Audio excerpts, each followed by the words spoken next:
37-yard touchdown run by the magical quarterback, Lamar Jackson. Big Keith Trailer, look at him rumble. Welcome back to Utter Punts, an NFL podcast with the stats to back up the blitz. 84% of our game predictions have been bang on for the season so far. At fourth down, we never punt. This is not Detroit, man. This is the Super Bowl. Touchdown! No! 24-yard attempt. Oh, he hits the upright. It's no good. Derek Johnson, the all-time leading tackler in the history of the Chiefs. And he misses it. That's impossible. The Cardinals have knocked the Vikings out of the playoffs. Utter Punts is an NFL podcast made by UK fans of the National Football League. We're with you every single week of the 2022 season. Well, at least three of us are. The producer doesn't bother. Let's ride into this episode off the back of a flawless 5 out of 5 score prediction last week. No pressure for this week. I'm sports journalist and Giants fan Liam Bradford, and I've got two more Utter Punts alongside me. A Vikings fan who likes the Packers quarterback more than his own down in Birmingham. It's Dave Keane. That's just because I've got excellent taste in everything. Yeah. Hello. By day he flogs motors, by night he plunders the NFL for stats. Alongside me here in Manchester is Ravens man Dan Horton. So this week we're talking Browns, Steelers and Pats. This should be fun, shouldn't it? Yeah, delightful. Coming up, the big game reviews, a look ahead to week 7 and a little bit of fantasy, a slice of betting, and we select our Utter Punts of the week. Thanks for being with us.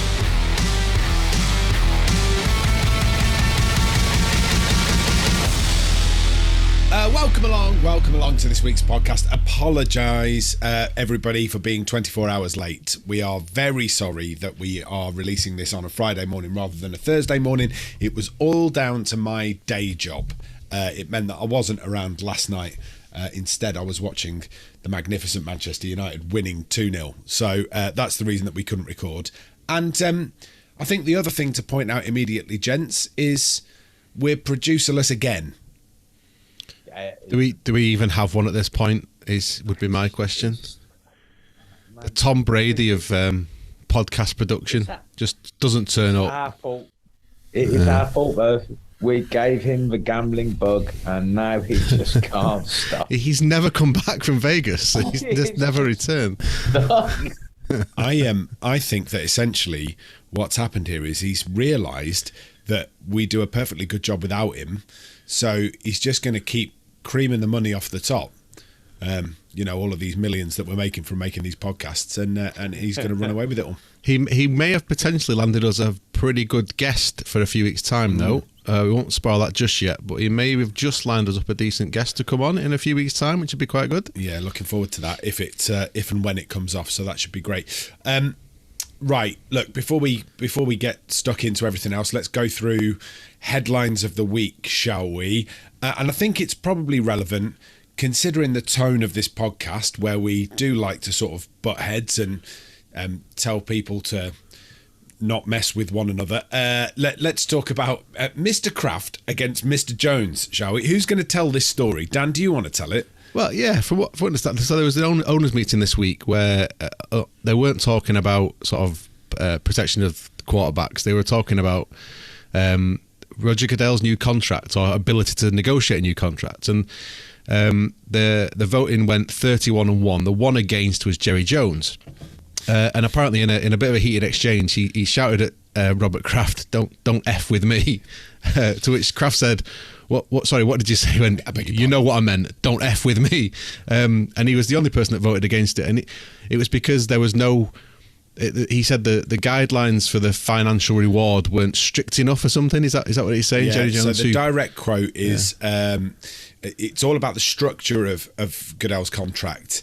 So he's awarded a bonus based on financial indicators, and Jones thinks that those financial indicators are too vague and not connected to a strict set of financial goals and metrics with a more rigorous review. This is the guy that gave Ezekiel Elliott a new contract, yeah? Yep. Okay, just to clarify that. It is. Yeah. So the thing is with history here. So last year, he had a shot at Goodell again. And it's been going on. I can't remember which player it was, but basically Jones felt that someone's suspension was too harsh. And ever since, he has not got along with Roger Goodall. Now, he did get paid $120 million this year. But bearing in mind, he helped to land the Amazon deal. He's secured more games abroad, which, are actually paid for, and get them into a very lucrative market.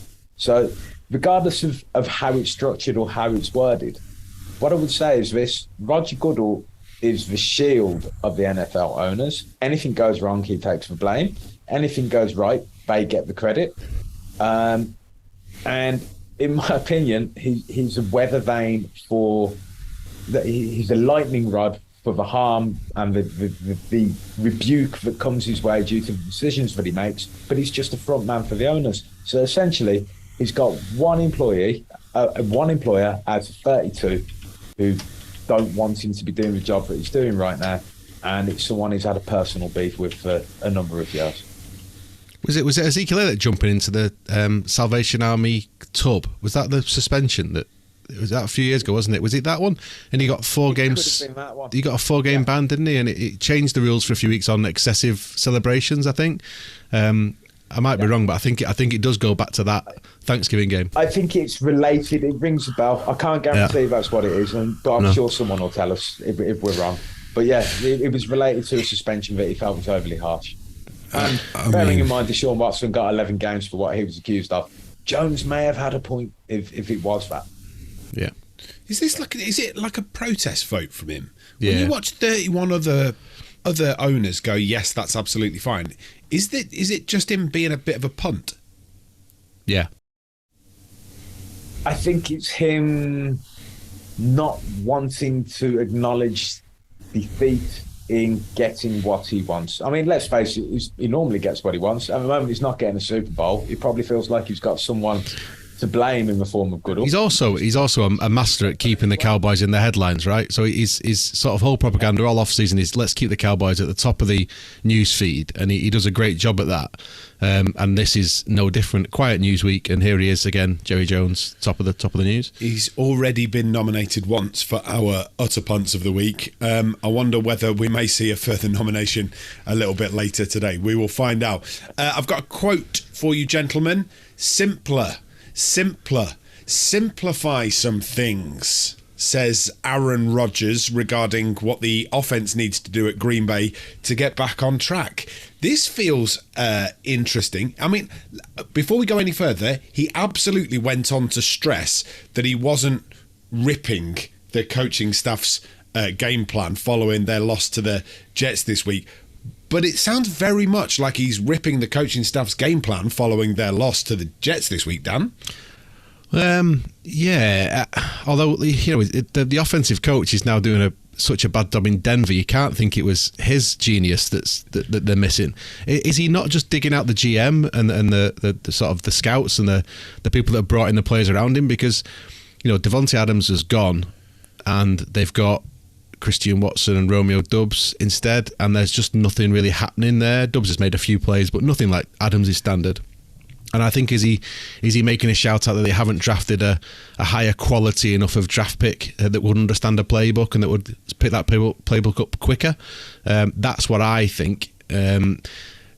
Ultimately, his get out of jail card, Devontae Adams, is now in Vegas, and I think there was footage of him on Sunday against the Jets, and he's literally screaming at Watson that he's in the wrong place. I mean, he was stood. He stopped the play and was screaming at him to say, and he could his man down saying, "Get over there." He was literally on the wrong side of the field. So I think he's just frustrated, and Aaron Rodgers isn't somebody that will be frustrated for long. He will take it out on somebody. Now we all know that you're a bigger fan of the Green Bay quarterback than you are of your own, Dave. So this is your opportunity to get stuck in. Go on. I'm not going to get stuck in. I love it. So Matt LaFleur says he doesn't know what simpler means. All of this season so far, all of the Vikings players have been talking about how Kevin O'Connell has made the complex simple for them. So I think this is basically Rodgers getting to the point in his career where he wants to follow in the footsteps of Brett Favre, and he's just letting the Vikings know that should we want to move on from Kirk Cousins, he'd be open to making that step. And Can I welcome you it. imagine? I No. love Aaron Rodgers. I love the prospect of Aaron Rodgers of the Minnesota Vikings. I love. You love him because he looks like prospect of Liam, though, Green Bay. right? Yeah, of course, mate. Like just because he looks like Liam.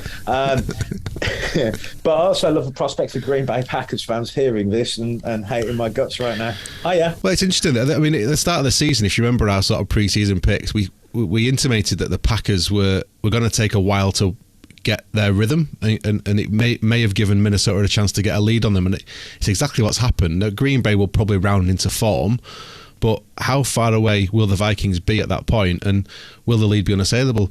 Will the Packers make the playoffs?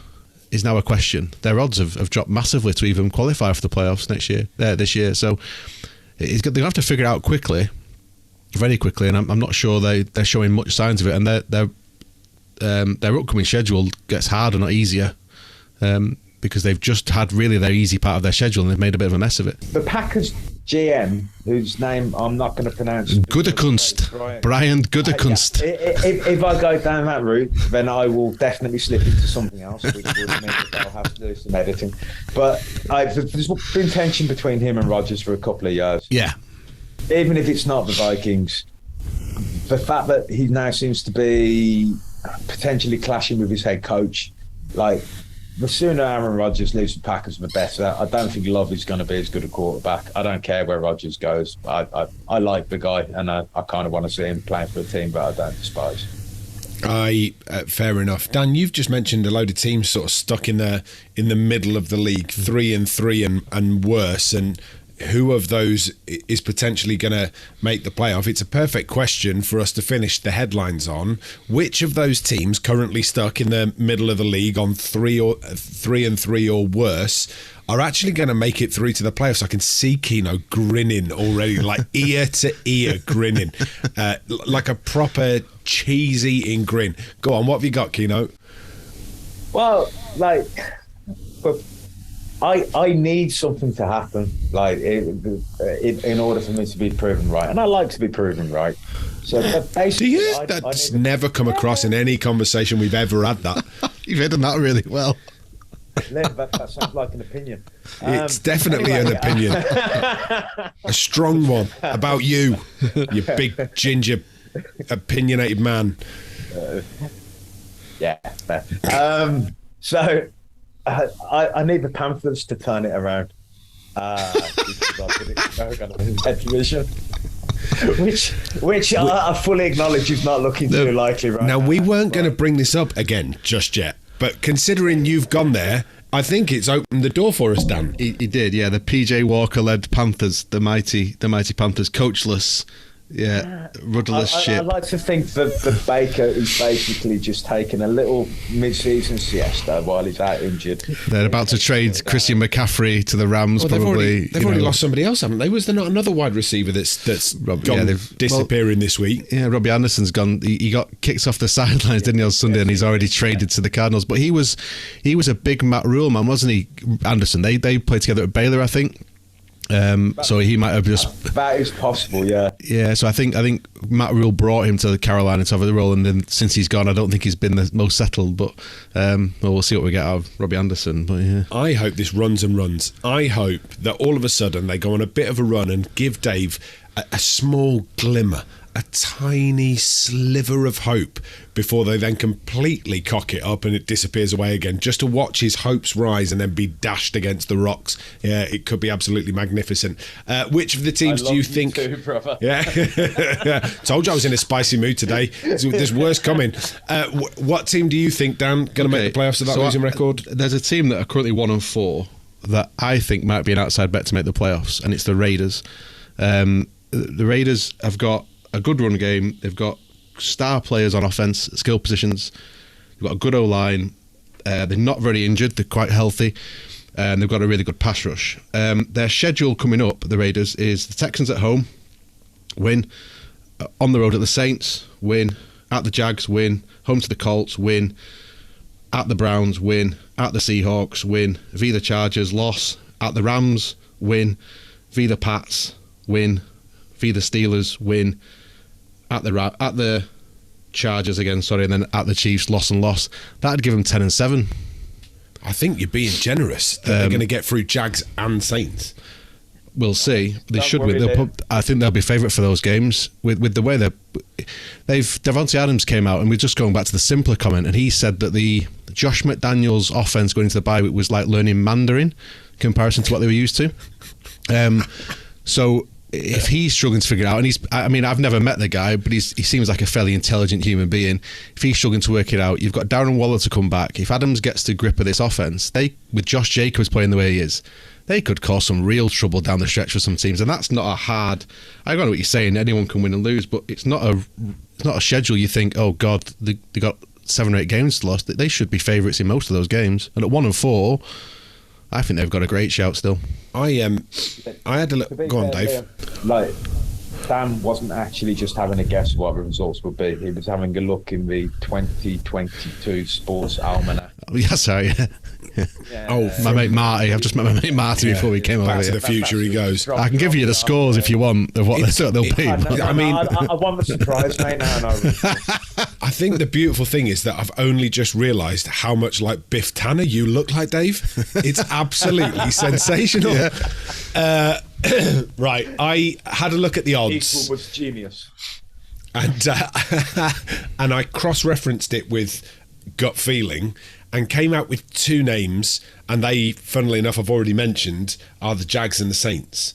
Just because I think there's an element of unpredictability about both of them. If I was to pick one, I still think Jacksonville have got enough about them to get themselves out of the hole that they're currently in. Yeah, I wouldn't disagree. They've got some talent. My only thing on that would be they've had their chance with Tennessee and Indianapolis starting slow, but the 2 big are still top of the division, and I can only see Indianapolis getting better, really. But I think the AFC's wide open after the first 2. I think Chiefs and Bills are probably clear. I think after that it's a bit of a mire. And in the NFC, I mean, it's all a mire, isn't it? There's nobody really running away with it. So nobody's out of it yet, and there's some decent prices. Oh yeah, 6-0 and getting better every week. Yeah, who'd have thought that at the start of the season? All of us. Yeah, we did. Yeah. Okay. 85% pick rate, boys, and that's staying fairly solid away. We've only got 5 wrong of all of the games that we've taken a look at, so we shall keep that one in our back pockets. We should definitely make that clear, because I was no on something last week. Liam picked the Bears last week. We've not taken any credit for this. We've already had this discussion on the WhatsApp group.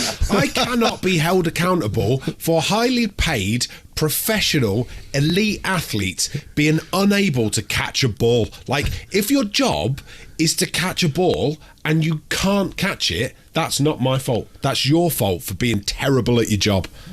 If only you knew someone who could have explained to you why Fields looked good against the Vikings and why it probably wouldn't work next week. Yeah, if only you've had 2 people explaining that to you at the point. Fields is not the issue. It's muffed punts and, people being unable to catch a they ball were coming wearing out bright the air. orange. Oh, I know what I'll do. Well. I'll just have a wild swipe at it with my arms. Oh, shut up. That, by the way, simply the worst game that I've seen NFL-wise in the last 2 seasons. Do you not watch the Broncos this year? Yeah. Well, no. I mean, they're quite entertaining to watch just because of how terrible Russell Wilson is. I'm finding that endlessly amusing. There was literally no redeeming feature. I tell you what, I'm even going to go through this game for you in the game reviews, which are coming up next, and I explain it in full in that roundup. I am going to throw something out there, which is this one. Russell Wilson redeemed himself a little bit for me. I'll explain how. Eli Manning said that the punter should have got Russell Wilson's contract on Monday Night Football. Russell Wilson was then asked about this in a press conference, and his reply was, "Are you talking about Chad Powers? I'm 3-0 against that guy," which is a reference to the video that Eli did this year where he pretended to be a college player trying out for Penn State. Absolutely. I have to give credit where it's due, mate. And but equally, every time he does something that is somewhere near reasonable, He then, in his pre-match, gets asked about the potential hamstring problem that he does, turns around and says, no, it's all right, I heal quickly. It must be the Wolverine blood that I've got. No, shut up and get in the bin, you horrible, cringeworthy cretin. It's funny that they're all sort of saying that the Broncos have already been in primetime 4 times, so they can't be in primetime again until the end of November, which means you all give us a break, except we've got them in London in 2 weeks, so we have to watch them again. Right, there's your headlines for you on Utter Punts.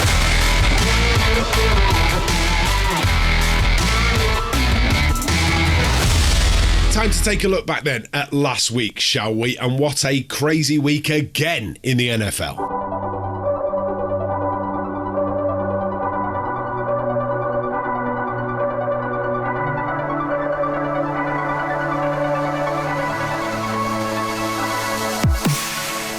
Let's start with the Washington Commanders at the Chicago Bears, shall we? The Thursday night late game. It finished Commanders 12, Bears 7. Do you want to know the best thing about this game? When it was over. San Francisco 49ers at Atlanta Falcons, and Marcus Mariota takes the plaudits here as the Falcons put 28 points past the best defense in the NFL.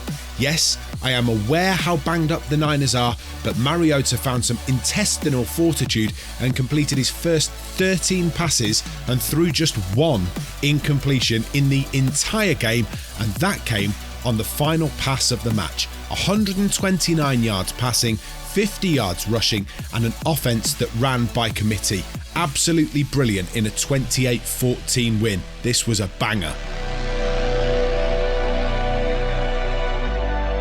Buffalo Bills at Kansas City Chiefs. This one felt like a battle for the ages, and it turned out to be exactly that. Von Miller showing his appreciation for the quarterback Josh Allen by bear hugging him outside the visiting locker room after the game. Pundits have been calling the Bills QB1 masterful. I even used air quotes there. He threw for 329 yards in a 24-20 win for the travelling Bills. Mind you, when you've got Stephon Diggs taking 10 catches for 148 yards, Gabe Davis grabbing a touchdown, and Von Miller basically being a defensive menace, you've got a chance, haven't you? Here's head coach Sean McDermott on the performance of Von Miller. Yeah, I mean, you could feel him, whether or not he was actually sacking Mahomes, he was affecting him, and then he did get him a couple times, I believe. So just you could feel him out there the entire game. So he was phenomenal. Dallas Cowboys at Philadelphia Eagles next, and ladies and gentlemen, the Eagles are 6-0. A 26-17 win against the Cowboys, sealing that record. Again though, we're focusing on a brilliant quarterback performance, this time for Jalen Hurts, who's getting better with every passing game. Pun absolutely intended. 155 yards in the air and 2 touchdowns. We keep talking about how good the Eagles are on both sides of the ball, and they managed 3 picks from Cooper Rush to cement the performance and the win. Here's Jalen Hurts. The beautiful part about this football team is, regardless of the circumstance, regardless of how it looks, we stick together.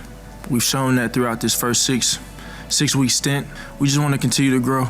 It's not going to be easy. It's a climb, and the higher you get in that climb, it gets more treacherous. You know, a lot to take away from this game, good and bad, and we just want to continue to grow together. Next up, Denver Broncos at LA Chargers, the Monday night football game. And do you know what? I feel sorry for Broncos fans. I really, really do. Another week, another loss. It's 3 on the bounce now, and I've got a number for you. $296 million. $296 million. That's what Russell Wilson's contract is worth at Denver, and he's been terrible.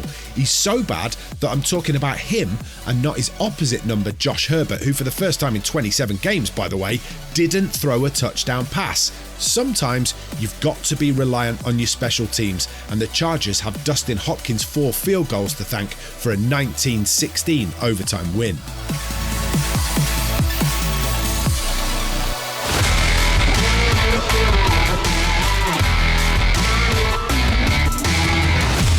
Fantasy. Right, okay, so every week on Utter Punts we have a little look at what's going on in fantasy, and again, the cheese-eating grin is out in force from Dave Keane. Keane, I am not even sure I want to speak to you about this, but I'm going to give you the floor again because that is the kind and generous podcast host that I am. I'll be honest, Liam, I didn't even pay any attention this week. Did I win? Bell didn't pay any attention either. He still had Jonathan Taylor for the second week running who didn't play, and he still won.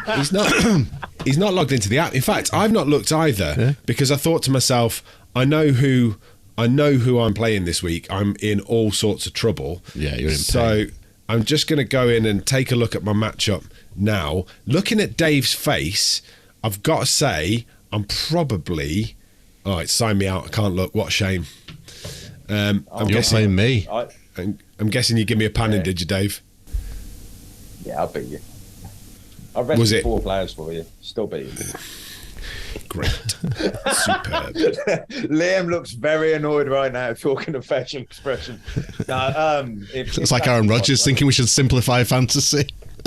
Yeah, if we could simplify, that would be great. In terms of actual fantasy news, isn't Hopkins back this week? DeAndre Hopkins is back this week. Yeah, so anyone who had enough sense to bring him in and park him on a reserve, you have got probably one of the top 5 wide receivers in the NFL. Walking back on that, there's quite a bit of injury news this week because Keenan Allen looks like he's back in for the Chargers. Tua's back for the Dolphins.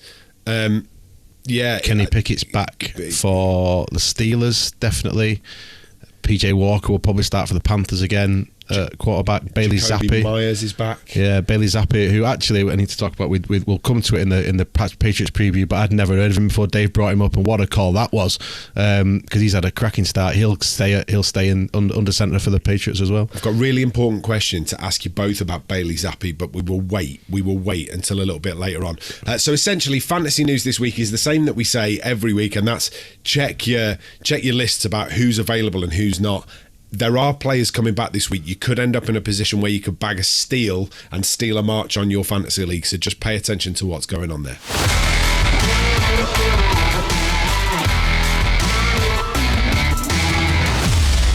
Game previews time, chaps. We haven't got 6 games to go through this week, which is quite handy. It's only 5, so it means that we can spend a little bit more time on each. Just a reminder that we've changed the way that we're doing sort of the betting on Utter Punts this week. So when we get to the end of every game preview that we do, we're going to come up with a bet for that game.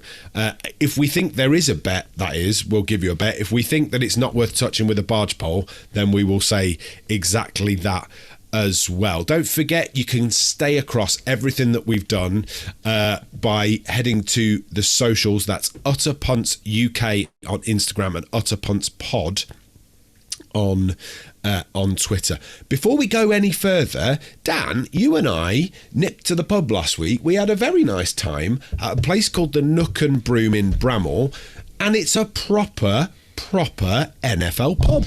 Yeah, and it's rare to find. I normally have to go into town or something. If you're having a sort of a social event with your fantasy group, you're sort of having to go into Manchester from where we are. But the guys there, they've sort of really invested in making it a good NFL space. So they made it a bit family friendly. They've got good screens, booths.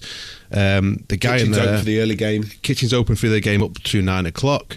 And the guy in there, although he's a Pats fan, we'll forgive him, he's all right. Massive fan of the game, and he will give you a free pint if you're wearing an NFL top even. So they're trying to get people in, but it's a cracking space to watch the game, isn't it? Yeah, really, really good. So the deal with the Nook and Broom in Bramall Village is that if you go in at the weekend on Sunday wearing your NFL merch, first pints on them. So really good, and we're absolutely, we're delighted to have them on board with the podcast. I'm more than happy to sort of say it's Utter Punts in association with the Nook and Broom, because they're really good guys. So there you go. Have to come north, check it out. I think that's a very good idea. See it, mate. Travel to see it. Why not? That's a very good idea. We should all go in wearing our NFL merchandise. And I'll get the first round in. First one. Yeah, cheap. Right, game previews. Let's start with the Thursday night football game. Saints at Cardinals. Are both of these sides now in desperation mode?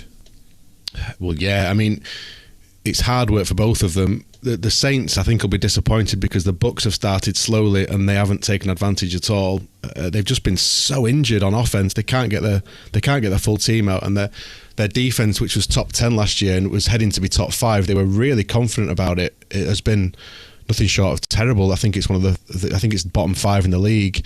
Their secondary, they let Marcus Williams go in the off-season, let Chauncey Gardner-Johnson go to the Eagles, and he had 2 interceptions on Sunday. So they've weakened. They've taken what was a massive strength and made it a bit of a weakness. That said, the Cardinals are under incredible pressure, aren't they? With Kingsbury must Kyle be. Kingsbury, yeah. Yeah. If they hadn't given him that renewal of his contract in the off season, how would he now be the coach most likely to be fired? And does it matter? Is he the coach most likely to be fired anyway? Doesn't look like he knows how to run an offense. He's someone who he didn't even have that much college experience, and his record at college wasn't that great. But I think they put quite a few points on the board in college. Didn't do anything with the defense. So I think that's how he found his way into the NFL. And then I'm pretty sure he was also the head coach who drafted Kyler as well. He did, yeah. And they both signed new deals in the off season. They can't really move them on now. But I've heard a lot of. I know that we have previously claimed that we know more than the Americans, but 1 or 2 American pundits whose opinions that I trust to have consistently talked about him as a weakness for that team. Shout out to Joe Marino and Kyle Krabs of the Draft Network, and that I'm now starting to see what they mean. It's a very formulaic offense, and he doesn't seem to make adjustments. What I do think will happen is with Hopkins coming back. And I believe that they were the ones who traded for Robbie Anderson, right? Yeah. Yeah. I can see them actually getting more production simply by the quality of wide receiver they're going to have on the field. And I think that Hopkins in particular suits Kyler Murray because Kyler will run around for ages. Hopkins will eventually be open or not even open. He'll throw him the ball and he'll catch it, and everything will look better for 5 to 6 weeks. As he would do normally at the start of the season, and then they will completely fade and probably not make the playoffs. I would, at this juncture, like to point out that Keno said that he respected the opinions of, not that those pundits knew more than he did. And it's a very fine distinction, but he picked his words very carefully. And I just wanted to point out that he still doesn't respect you, America. I want to say, we say DeAndre Hopkins coming back. DeAndre Hopkins coming back, and I get it. He's been a top receiver, but he's over 30. He's missed the first 6 games for a performance-enhancing drug suspension. So you'd have to think that those performance-enhancing drugs are now out of his system. He's going to have ring rust, and it's going to take him a few games to get right. And Marshawn Lattimore's back for the Saints, I think, this week, and he's been out. He's been one bright spot in that defense. I think he can cover Hopkins. Is Robbie Anderson better than Marquise Hollywood-Brown? He's out. He's now out for 6 weeks. Out, yeah. AJ Green has been absolutely non-existent. I think 50-odd yards on 30-odd targets from him. There's Zach Ertz, and there's maybe a bomb to Hopkins. The Cardinals' offense is shattered, and we're saying, would they move on so quickly after giving Kingsbury a renewal? They drafted Josh Rosen in the first round, quarterback, and then the next year got rid of him and drafted Kyler. So they're not scared of making a decision quickly. I know where I'm leaning, and it's not to the Cardinals. The Cardinals haven't won a home game. Here's a stat for you: since October last year, when they beat the Texans to go 7-0. That was October 2021, since they last won at home. Wow. And since then, they have been in absolute demise. And I think this might be a get-right game for the Saints. Interesting. You mentioned Marshawn Lattimore. We'll come to predictions in a second. He's having a really good season, but he is a one-man wrecking crew. And the problem is, a one-man wrecking crew is not going to win you enough games, is it? No. You're going to need some help. Well, most teams have more than one receiver, don't they? So if he can take away number one, they still need some help and support. I'm not sure the Cardinals do at the minute, but yeah, exactly. I think that's Anderson and Hopkins. Come on, and Ertz. I mean, like they're not. What I say is the way this. Say that with some more confidence, Dave. Say that again. Yeah, I've made it pretty clear that I don't rate the Saints. I think they've got a lot to prove. I think that their old coach was a very successful coach, even though I don't even want to say his name. But at the same time, the new head coach was a defensive coordinator who's never been proven. And I just think that they are struggling. and they'll continue to struggle. I can't see them getting out of this malaise. I think that once the main leader's gone, it has a huge impact, and he chose to move on. Yeah. Right. Okay, so two things that we need would be a prediction. So we'll do that first. I have a funny feeling I know which way you two are leaning. I'm going to go Saints on the road. They're underdogs, which is baffling, but I'm going to go Saints. Keno? I don't think it's baffling. I'm going to go Cards. I think losing Marquise Brown is a big deal. I don't think new traded signing is going to be anywhere near up to speed in terms of their offensive playbook. I think I'm going to go Saints. You can get. I mean, the Saints are getting 3.5 points on the spread, which would be my pick because a field goal might win it anyway.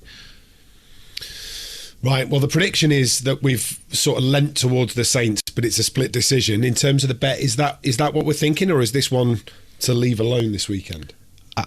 When you've got two bad teams, for me, you leave it alone or you go low points. I found a little one on Bet365. It's a bet builder, which is Saints to win, Dalton over 217 yards, and he's doing a lot of short passing to Kamara, so that might come in, and then a Kamara anytime touchdown. That's 13-2. So small stakes, you might get a nice comeback there. Saints are underdogs, it's worth saying. Yeah, that's a lovely bet. I think that Kamara, based on the fact that Dalton's the quarterback, he's going to be the primary threat for the Saints. So, yeah, Chris Olave's back, I think, tonight. Chris Olave is back, but he's back. But Landry and Michael Thomas still both out, and Troutman, the tight end, still out. So it's a case of who's going to find the big player first. I think. Repeat that bet for us, Dan. Saints to win, Dalton over 217 yards, and Kamara anytime touchdown, and that's 13-2 on Bet365. Good stuff. Right, moving swiftly on. If you switch the Saints for the Cardinals in that bet, less because they're favourites. I'm just throwing it out there. Yeah. You did that. You did that just to interrupt me, didn't you? Yeah. Yeah, good. So I'm just it's getting worse. Cleveland Browns at Baltimore. It's not at all. I'm all right. Cleveland Browns at Baltimore Ravens. This one has run written all over it, doesn't it? Keno? You'd have thought that's what the Browns will be doing. I think I've mentioned him before. I've got a Browns fan who's a very good friend of mine, and he is considering not watching games for the rest of the season, and that will last until he watches the Browns this weekend, and then afterwards says he's not going to watch games again for the rest of the season. I know that. Baker Mayfield got them to the playoffs. Baker Mayfield got discarded, and that they seem to be falling apart. Be interesting to see if Deshaun Watson can somehow save him. What a mess. I don't really want to talk about that Ohio B team, as I will call them, but the Ravens are banged up. So that Dobbins hasn't trained all week, the running back, but Kenyon Drake has done a decent job coming in, but he's not J.K. Dobbins. And Mark Andrews hasn't practiced for the last couple of days, so he might be struggling as well. I think he will play because they need him. But there was a player in the offseason called Isaiah Likely. There's Ravens young drafted young tight end, and he looked a very good receiving option for them. He might be a sneak for a decent game. But for me, this game's all about Lamar. If he wants to be one of the best players in the league, I think he is one of the best players in the league. This is the sort of game he needs to put on his back and win for the Ravens. They need a win. They're the first team in NFL history that's in the first 6 games had 10-point leads in every one of those first 6 games and not had a winning record. They've been playing really well for massive parts of the season. They haven't got the record to prove it. They need to start winning games, and this is about Lamar, and he's the best player on the field. They're at home. It's on him. If he plays well, they'll win. If he doesn't, they'll struggle. Look, Nick Chubb is one of the big players, isn't he, in the NFL at the moment? He's one of the players that you turn to in your fantasy team. He's one of those players that you look out for when you're watching the highlights. That being said, that Ravens side held Saquon last week to less than 6 a run. When you're one-dimensional against the Ravens, they will stop you. If you're a running team, the first thing they will do is not allow a team to run on them. It's just old-fashioned AFC North football. They won't want anyone to run on them, and that's why it will be a sort of struggle game. The Browns went away from Chubb last week against the Patriots bizarrely, he's their best player. They weren't interested in running him at all. The Browns have really only got Amari Cooper, and again, we've talked about one good cornerback. We've got Marlon Humphrey. He can cover Cooper, and then it's what else? Everyone else can focus on Chubb, really, because then Joku isn't going to hurt you that much. So I think the Ravens will keep the Browns quite low, and I think it's on Lamar to score the points for the Ravens because there's not much else around him. I think the key to the game from a Ravens perspective is you're going to need to pressure Brissett, and if you can, then you might be. He will not be effective under pressure. He's a backup quarterback who's filling in currently. Like, he has a good skill set, and at the start of the season he looked pretty effective, but he's a backup and he's starting to get found out as teams basically are now setting their defence up to stop the things that he's good at, and he's not well rounded enough to adjust. The Browns are hanging on. They've made a rod for their own back. Kevin Stefanski, who was a former Vikings offensive coordinator, he seems to be aging quickly based on what I've seen. It seems like a very stressful place at the moment. And yeah, I think that Joe Burrow being at the Bengals does not help in terms of the Ohio rivalry and the fact that they seem now settled, and they're hoping that someone who frankly doesn't really appear to have had a moral compass in the past is going to come back in and lead them to some kind of redemption in a very, very tough division. And even the Steelers have shown the old sign of life still. So we'll see. I think it'll be a hard slugfest. It will. It won't be a pretty game at all. But the Browns' defense is the second worst in the league. They're awful. They can't stop anything. And they still have although the Ravens, well, he's been there all season, and they've not really done anything. And if Lamar can just run away from him, or they can just use Drake to run into him and just block him enough, I just think it's the Lamar game. It needs to be, and that's what will make the difference. Lamar potentially with a point to prove as well after a couple of errors late in the Giants game last week. It could be one of those where he snaps back and puts a real show on. Prediction wise, which way are we going? Keno, you go first. I've got to go with the Ravens, but I can't see a way for the Browns, but it would amuse me if they found a way, just because of how bad it is. Dan? Yeah, Ravens. Yeah, I think that's a clean sweep for us. It's Ravens all the way. So if you were to have a little dabble on this one, where's the value? I would say if it's going to be a Ravens win, it'll be low scoring either way. I can't see there being more than 10 points between these two because the Browns will keep it tight. It'll be field goals, I think, more than anything. What's the over and under? 49, which is just wrong. That's too high. So I would go Ravens win, maybe -2.5, and under 49 points. Probably get you 2-1. Yeah, like it. Yeah.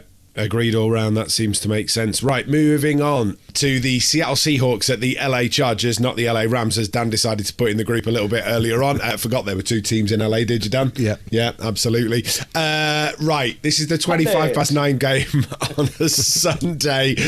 Keenan Allen looks like he's back in the Chargers' pass-first offense, is what I'm going to call them. They absolutely love to throw the football, although that's not necessarily been going quite as well as they would have liked. No, they've shortened the game. We said a couple of weeks ago, didn't we, that when their alignment went out, Slater and the centre went out, that they've made the game a lot quicker. So Herbert's releasing the ball much quicker, which means Eckler's having good games. And I think he threw the ball 57 times, I think, was it, over the weekend, and only averaged about 4 yards a catch, which isn't Justin Herbert at all. Yeah, it's not him at all. But he's had no one really to throw to, and he's had no time. So to keep themselves safe, and to be fair, they've looked very effective in those couple of games. They started to look round into a team that looks like a playoff contender again. So it's working for them, but Allen back will make such a difference. I mentioned it in the roundup before, but last week was the first time in 27 games that Justin Herbert hadn't thrown a touchdown pass. Yeah. So 27 out of 28, he finds a way to make it work. It isn't going his way. Is he still hurt? Are those ribs still causing him an issue? Yeah, I mean, fractured cartilage. I think is going to take longer to heal because you can't rest it. You can't really sort of do anything to heal it. So he'll be playing with injections. He'll be playing with pain, and his throwing mechanism will be much harder. And that might be affecting his accuracy downfield. You don't know that, but his accuracy on short to medium throws looks absolutely spot on. He's a brilliant quarterback, a brilliant player. He's got a fantastic mind for the game. He's the quality in this matchup for sure. I think they need to get to their bye week and give him a chance to heal. They haven't had it yet. They played last week and they're playing this week. So, but they need to get to their bye week and get him some time to actually let those ribs recover. If he's doing practice with the team, which he is, I haven't seen him missing practice. He's not actually giving himself a chance to fully heal. And it's a really painful injury. So he will be going in there with painkillers. When he throws, you see that he twists from the hips. That's how he puts the velocity on the ball. He needs to have his full mobility back, but he somehow seems to be out. I mean, he's such an exceptional player because he shouldn't be doing as well as he is with the injury that he's got. But he just appears to be pretty much determined to do what he needs to do to lead that team. And I wish other quarterbacks have the same kind of application. The temptation here is to focus entirely on the Chargers because that seems to be where all of the talking points are. But Seattle do have a little something to offer. The one that I picked out was Tariq Woolen, who is actually playing really well at corner. He's having a great season. Is it enough? I mean, if he had a funny nickname, he'd be in the running for Defensive Player of the Year with Sauce Gardner, wouldn't he? I hope his nickname is John. He doesn't walk around Green Bay with a cheese hat on after he wins, so he's just not going to be in that running. Seattle have got some really good young players. No, they've got some really good young players, and on the secondary side, they've looked really good. Woolen is the leader of that group, and he's looked really good. That their front is on defence isn't very good. They're the third worst defence in the league. That they're not great at causing any sort of pressure on quarterbacks, but their backhand is solid. Kenneth Walker now with Penny out is taking more of a role in the backfield. He looks exceptional. And he's made a difference to them controlling the game. And you've still got Metcalf, you've still got Lockett, and Geno is doing our job. So they've got some talented players, Seattle, and they're just not very good. Geno looks like a starting NFL quarterback, and bearing in mind the games this season regarded as a maybe halfway decent backup, it is a massive transformation. I really hope the guy gets paid by somebody to go and be a bridge quarterback after this year. I'm pretty sure that Seattle will attempt to move on to a younger prospect coming through.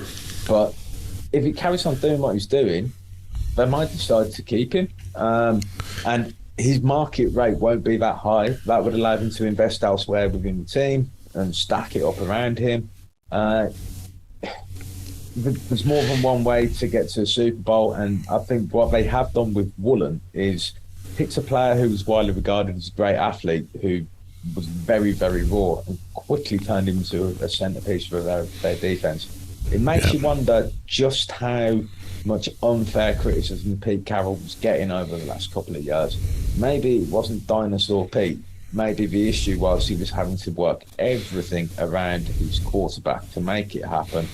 And we're now seeing that Russell, without that little bit of explosive physicality that he used to have, just doesn't seem to be able to it's funny. The way he used to. It's funny you say that, because that was going to be my follow-up question to what you were saying there, and that is if you drop Russell Wilson back into this Seahawks side, I'm not sure he does any better than Geno Smith's currently doing. I think Geno's, he didn't last year in the same team. Geno's getting just as much out of this side as a first-year, starting quarterback as Russell Wilson was getting. Well, if you swap quarterbacks now, take the name tags away, take the history away and what they've done. If you put Geno, the player that as he's playing in Denver, behind that line with those wide receivers and that defense, Denver aren't struggling. No, I agree. Quarterback play is important, Prediction for this one then: Seahawks or Chargers? As much as I'm admiring some of what the Seahawks are doing, I like watching young players come good. I don't think they're very good. My only concern about picking the Chargers is that if this becomes a a coaching game, that the Chargers will be on the wrong side of it, because I am not convinced by Staley at all, and I don't think the Chargers are. And his game management is just, sometimes he's off the charts strange. But I think the Chargers will have too much for Seattle, and the minute you put Seattle under that pressure, I don't think they stand up. I think Chargers win, and I think it's pretty comfortable. I'm going heart over head here, and I'm going to go Seattle just because I like DK Metcalf. I like what Gino's doing. I like sort of the vibe around the club. It's a place that I really want to visit. I think I'm going to go Seahawks based on all of that and not based on anything else. Dave, you've got the deciding vote. Make it correct. Awesome. I'm going to ask a question. What's the points line? How many points is Seattle getting? I'm assuming the Chargers are favourites. Yeah, Seattle getting 5.5. So less than the Browns. That and go with Seattle.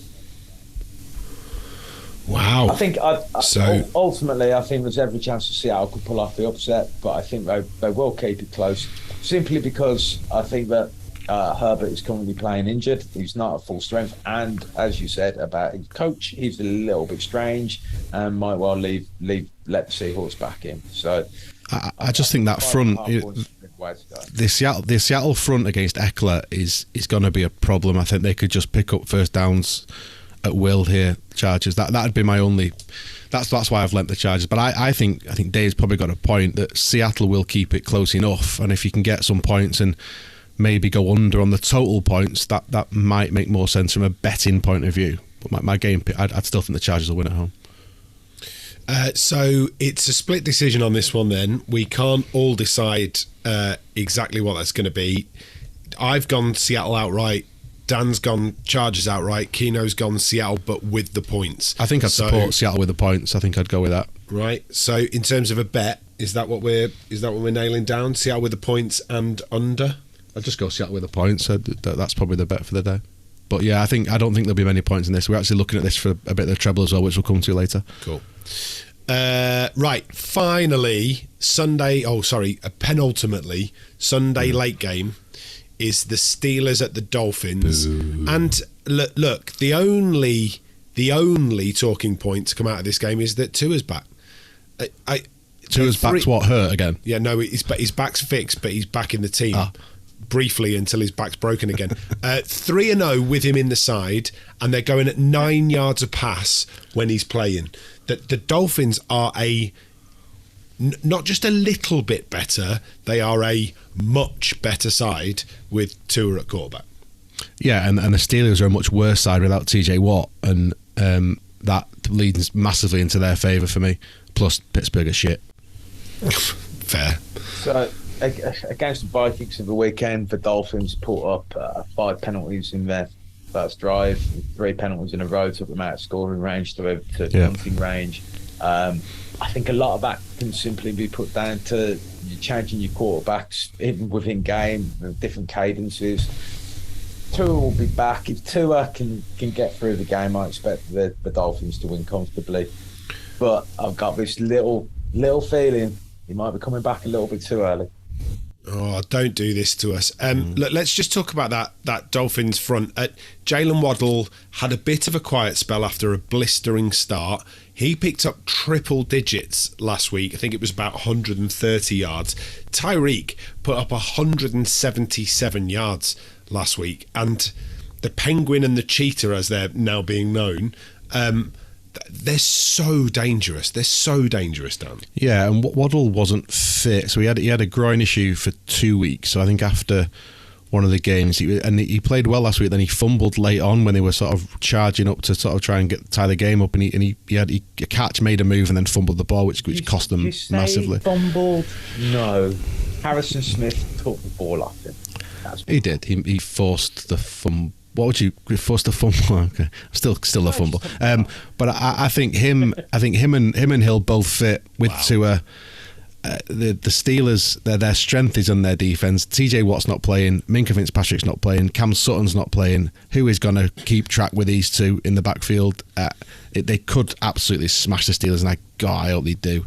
Love watching that. You are a massive fan of the Pittsburgh Steelers, aren't you, Dan? No, the Shitsburgh Peelers, I call them. Unsurprising. Get out of that. I'm going to just move on. Pickett or Trubisky? Yeah, Pickett will play. He's their number one. But Trubisky came into the game last week and outshone Pickett by a mile. I think that is Trubisky, right? So I think he's a bit of an Ole Gunnar Solskjaer, to make a soccering term. Okay, so when he starts, he's not quite as important in the game, not quite as integrated in the game, can't quite pick the game up.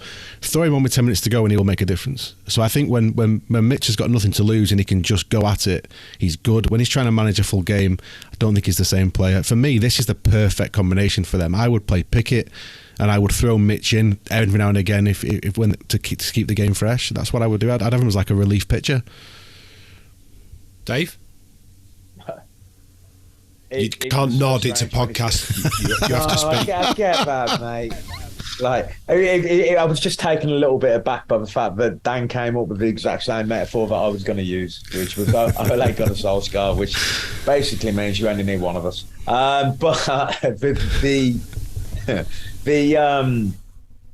Nobody disagreed. We can't both interrupt Liam if that's the case. I need some help with that. That's a good point, well made.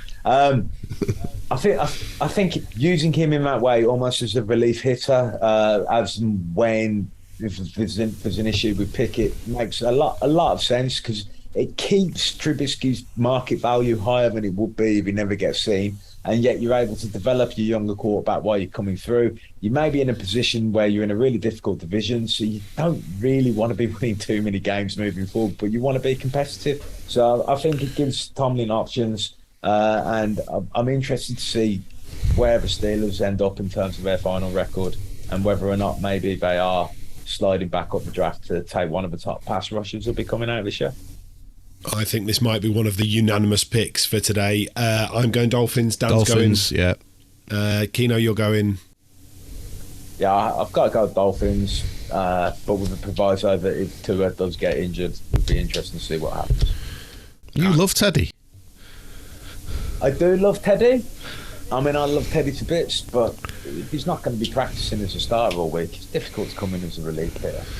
All right, so what we're saying is it's definitely the Dolphins, but the caveat to that is if Tua doesn't make it out of the first quarter, then all bets are off. I think the Dolphins would win this if they had Russell Wilson at quarterback.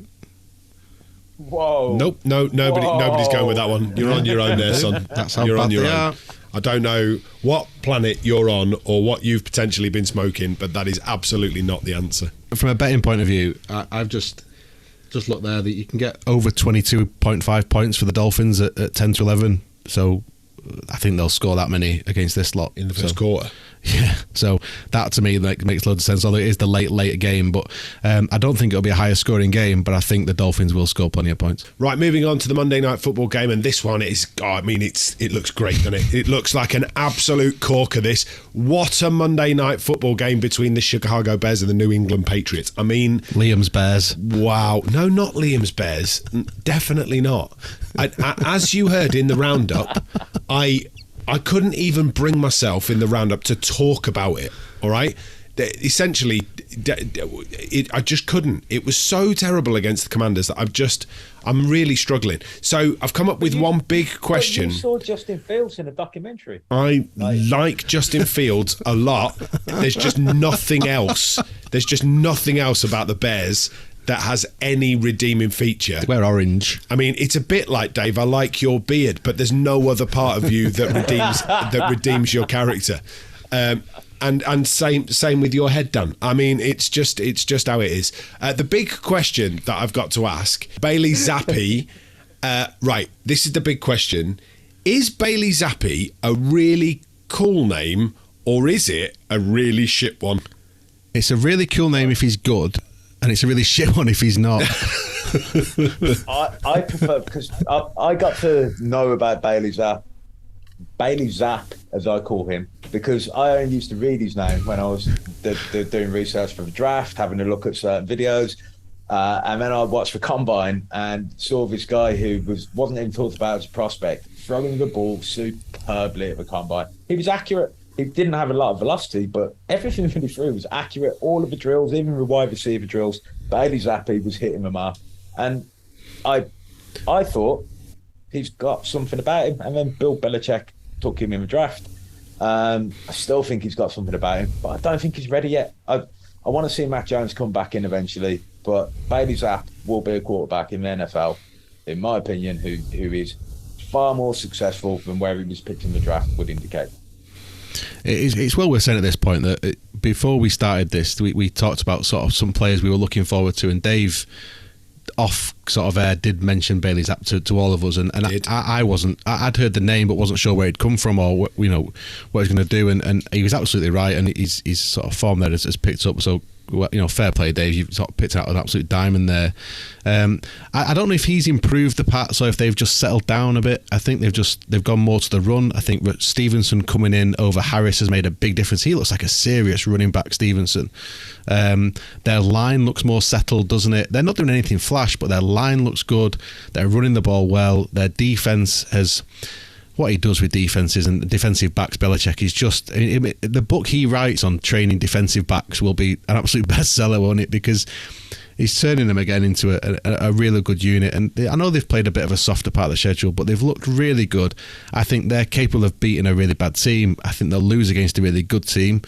My tip for this would be it'd be the shortest game of the week. Oh, Can you hear that, Dave? That's a lovely bet. Go on. Dave, did you hear that? Go on. It sounded like a handbrake being wrenched on and tyres screeching as a vehicle does a 180. Really? Oh, I think they'll beat the Bears. I think No. We're going to go all the way back to the beginning of this podcast series. Okay. What did you say about the Patriots? They were at the beginning broken of the season. They were broken. Yeah. And you said Well, they were. I didn't say they wouldn't fix it. Oh, here we go. He's wriggling out of it now. Well, listen, they're the fourth best team in the AFC East. They're the fourth best team in their own division, so they're not very good, are they? They were not as good as the Jets. They're not as good as the Dolphins, and they're certainly not as good as the Bills. Who was the cornerback that they let go in J.C. Jackson. Yeah, J.C. Jackson went to the Chargers, didn't he? Indeed, and everybody expected him to re-sign him for big money, and they just let him go. Yeah. And everyone thought that Simon Belichick was losing it. The guy was benched the other day by the Chargers for not being good enough. I mean, and are we not in a position now where you just don't question Bill Belichick? Just he's got enough credit in the bank, hasn't he, for us to go, he must know what he's doing? In many ways, but I suppose... who did he make his offensive coordinator? Yeah, and this is the thing, he's got his son as defensive coordinator. He's got Matt Patricia and Joe Judge, hasn't he? And they did let Tom Brady go because they wouldn't pay him, and he went on to win a Super Bowl. So I don't think he gets everything right. But I think Belichick's funny. Some of his interviews are class, aren't they? Just his one-word answers. He's really funny, grumpy old man. The highlight, Belichick highlight was when they did the COVID draft, and they were all via Zoom, and he had his dog on the camera. Did you see that? And his dog was sat in the seat with a laptop. Yeah, it was just he wasn't even sat there. No, just his dog doing the picks. Absolutely brilliant. Jacoby Myers looks like he could be back. There's more options for him, I guess. Yeah, I don't think they'll throw the ball much, or certainly downfield. But he's their biggest target share, so if he's there, at least he's a bit of a blanket for them. Hunter Henry started making some plays for them as well, but again, he seems to have lost a lot of his pace, but he seems to be able to make contested catches. It's about the running game. They will just run all over the Bears, and the Bears will try and run all over them, and the clock will tick, tick, tick, and it'll be over in an hour and a half, I think. Final question. It's a one-word answer that may potentially yield a follow-up question depending on your one-word answer, all right? Keno, is there any way the Bears can compete? Against the Patriots, no. That's no was the one-word answer, yeah. Dan, any way the Bears can compete against the Patriots? Yeah, of course there is. But they won't. You two are rubbish at one-word answers, aren't you? NFL isn't a one-word answer. You can't answer NFL in one word.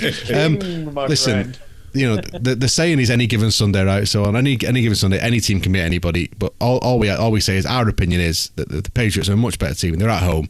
Their strength is where the Bears' weakness is, and the Bears are really weak stopping the run, and the Patriots are really strong at it, and they just can't stop them. So, okay, I don't even think we need to do the predictions, do we? We all going Patriots. Yeah. Yep.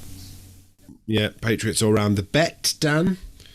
If you could get a bet on shortest game of the week, this would be where I would go for sure. I don't think there'll be many points. I think the Patriots will run up and probably then cap it off. So I would go Patriots win -7. and I would go under 45 points. I think this has got sort of 26-3 written all over it. Any further advances, Dave? No, I think we discussed this game earlier, and I'm largely in agreement. Good stuff.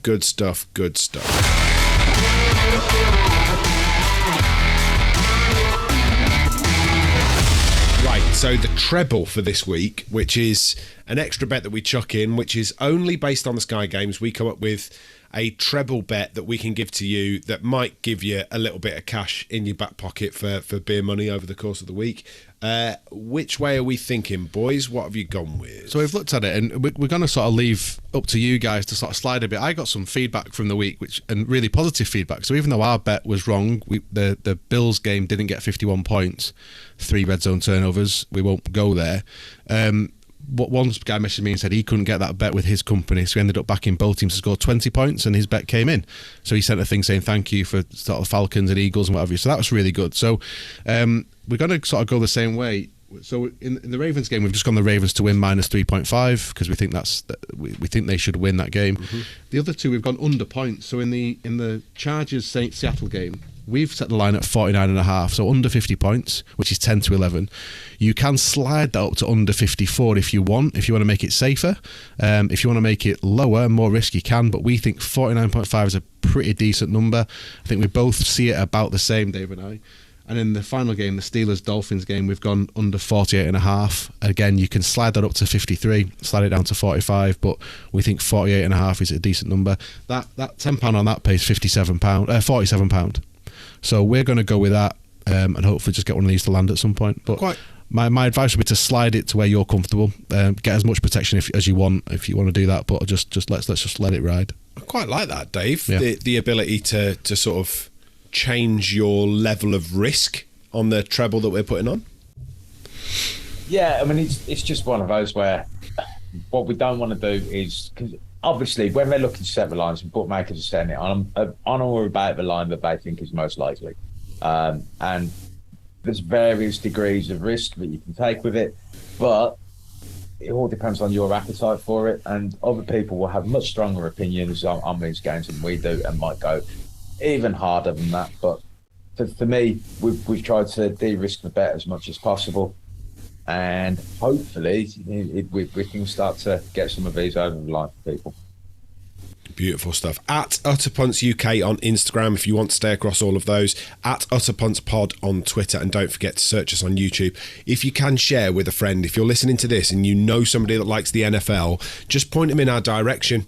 Even if you know somebody that's just trying to get into the NFL, and maybe we can just sort of help ease them in and give them a little bit of context around some of the games, it would be absolutely fantastic. And don't forget, if you're in and around the Greater Manchester area and you fancy a free pint to watch one of the games on Sunday, get yourself down to the Nook and Broom, NOOK and Broom, as in the thing you sweep with, in Bramall Village, and they'll give you your first pint free if you're wearing NFL merchandise. Oh, there we go. It's the 2-minute warning. It means Utter Punts of the Week nominations. Boys and girls, who would like to go first? I have previously defended this man on the podcast, but just because of what he's been up to this week and the fact that he doesn't seem to be able to let anything lie, I'm going to go with Mr. Jerry Jones as the Utter Punt of the Week. And quite frankly, I hope you sort it out, Jerry, because we like you and we want you to invite us to the stadium so we can get a tour. Or just chuck £1 million our way so we can make this for the rest of eternity. That would be really lovely. Sponsorship opportunities are available for those that would like to get in touch. That is your second nomination of the season, though, Jerry Jones, so you might be in a spot of bother. Dan, who are you going with? Tom Brady. Bear with me. 21 years he's been in the league, and he's been the most intense, passionate, driven player. Made himself the greatest player that's ever played the game. On Sunday, he's screaming at his young, inexperienced, inadequate offensive line. And I wish one of them had just turned around to him and gone, hang on a minute, Tom. You didn't make it to the walkthroughs on Saturday because you went to your old boss's wedding and we were all trying to work hard without you. You ought to punt. Help your team, make them better. You're better than that. If you're going to come back and put your social life at risk and your wife at risk and all those things, at least make the effort and turn up for training. Now, I'm not going to say anything. I have written down in front of me my nomination for the Utter Punt of the week. I'm going to get Dan to read it for you. Dan, it's on the screen in front of you. What does it say? Tom Brady misses the game walkthrough because he was at a wedding and turns up on a private jet on the day of the game. Is the Vux version of Cristiano Ronaldo. Turns up when he likes, bit like our producer. I wouldn't have gone there, Bell, just, for the edit. I wouldn't have gone there. I think you're great. I love you, bye. I mean, he turns up when he likes, bit like our producer who's missed the last 3. I don't think there's any excuse for that. I think... I don't care if there's a wedding or not. I can justify it. Justify it. Tom Brady is a man who, as Dan said, was the most competitive person in the league for 21 years. And then this off-season, he was going to retire. Adam Schefter beat him to put him a tweet out there. And out of spite, Tom Brady came back, but he didn't really want to. And he was cashing it in. I mean, wow. He's just getting him over the hump. Double nomination for Tom Brady. Utterest, puntiest. Yeah. Chaps, it's been an absolute pleasure as always. Apologies that we were 24 hours late. We will be back on time as of next week on Utter Punts, so expect it to drop in your podcast feed late Wednesday night, early Thursday morning as of next week, but hopefully we've given you enough info there to wet your whistle ahead of a big NFL weekend. Dan, thank you very much. Thank you. Dave, thank you very much. Pleasure. Thank you very much indeed. We will catch you next week.